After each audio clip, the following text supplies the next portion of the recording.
नमस्कार, जय हिंद, जय भारत।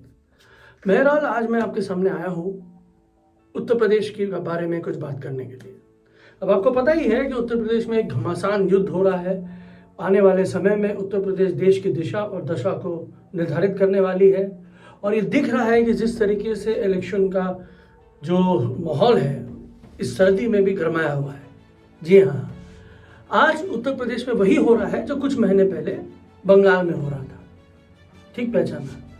बहुत सारे बंगाल के नेतागण ने, कुछ लोगों ने बीजेपी का दामन थामा, कुछ लोगों ने संन्यास ले लिया, कुछ लोगों ने छोड़ दिया, कुछ लोगों ने बहुत सारी बयानबाजी करी कि भाई हमको राज्यसभा का मेंबरशिप मिल जाएगा। बहुत सारी चीज़ें हुई और फिर क्या हुआ, पूरे देश ने देखा कि जिस तरीके से बीजेपी ने एक बंगाल में टीएमसी एक्सोडस बोल के नारा लाया था कि भाई बंगाल में टीएमसी की नैया डूबने वाली है और ये डूब रही है। डूबती नैयों को छोड़ के जैसे चूहे भागते हैं वैसे यहाँ के लोग भाग रहे हैं। बहुत सही पहचाना। आज ठीक उसी तरीके से उत्तर प्रदेश में भी कुछ ऐसा हो रहा है। हमने बचपन से एक कहावत सुनी है, जैसी करनी वैसी भरनी, जो बोएगा वही पाएगा। अब इन्होंने बोया था क्या? नफरत। इन्होंने बोया क्या था कि भाई पैसे से खरीद फरोख्त करो, इलेक्शन कमीशन है, सीबीआई है, ईडी है, इनकम टैक्स है और उसके ऊपर हमारा एक चौथा स्तंभ जो है जर्नलिज्म, प्रेस।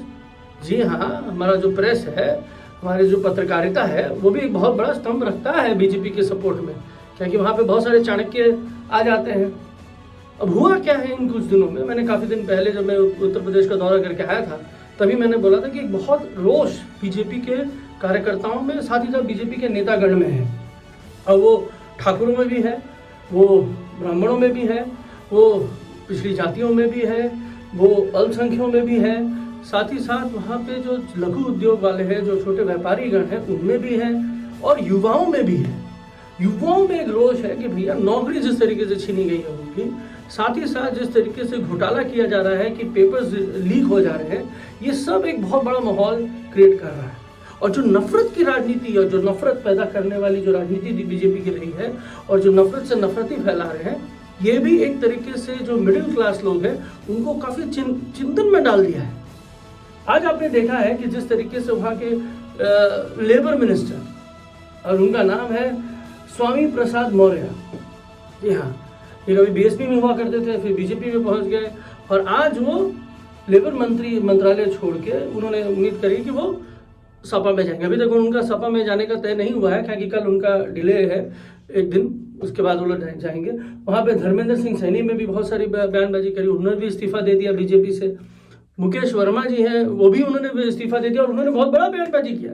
उन्होंने बोला कि लगभग 100 से ज़्यादा लोग हैं जो सिटिंग एमएलएज हैं, मंत्री हैं, जो छोड़ के हमारे साथ आना चाहते हैं। और मैं आपको बता दूं, बहुत सारे ब्लॉक प्रमुख, बहुत सारे पंचायत के उनके जो नेतागण हैं, बहुत सारे जमीनी नेतागण हैं, वो लोग भी बीजेपी को छोड़ रहे हैं। और ये मैं भविष्यवाणी नहीं कर रहा हूँ, ये मैं बता रहा हूँ कि ये हो रहा है।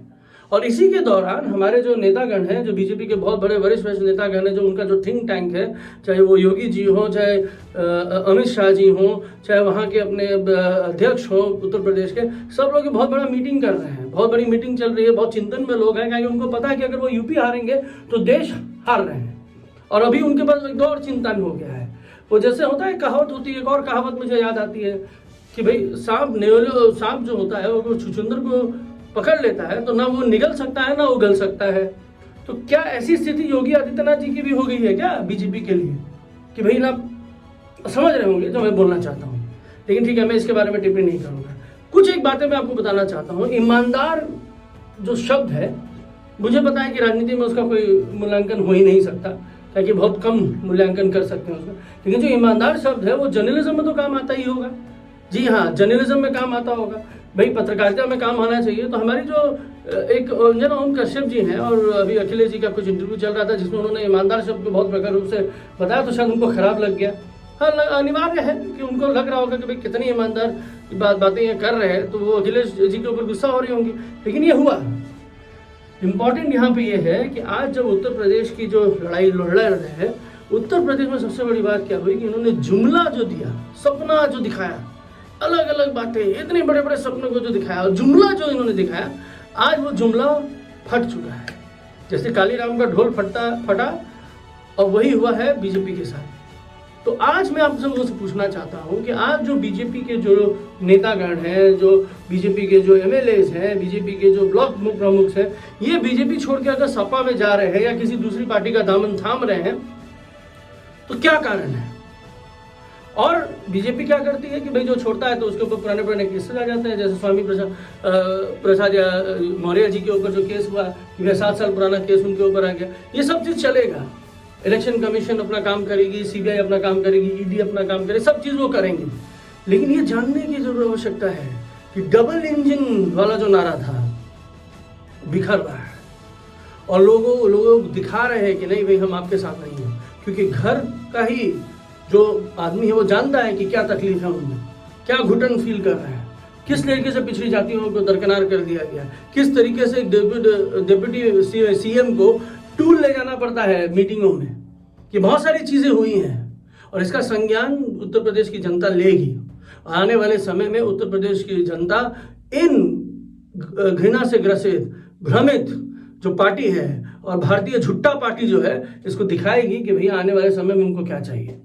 देश को उन्नति चाहिए, प्रगति चाहिए, एकता चाहिए। और जिस तरीके का गुलदस्ता हमारे ये अखिलेश यादव जी हैं, जो नए नए युवा हैं एक तरीके से, जिन्होंने बनाया है हर पार्टियों का एक गुच्छा जो बनाया है, मुझे लगता है ये काफ़ी कारगर होगा। मेरा अनुमान है कि लगभग ये 250 से 275 सीटें लेके आएंगे, क्योंकि इनको 36 से 38% वोट चाहिए। लगभग 30-32% वोट इनके पास ऑलरेडी तैयार है और ये जिस तरीके से चल रहे हैं, जिस तरीके से इनकी विजय यात्रा चल रही है, मुझे उम्मीद है कि 275 के आसपास इनकी सीटें आएंगी।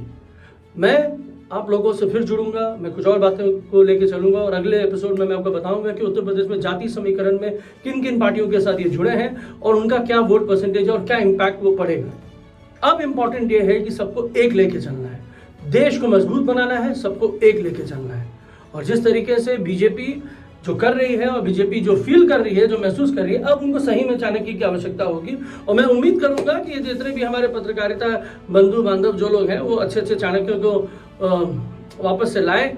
बीजेपी के बाद बहुत सारे चाणक्यगण होंगे, मैं उम्मीद करूंगा कि वो चाणक्य नीति अपनाएं और देखें क्या होता है, आगे आगे देखिए होता है क्या। हर हर महादेव।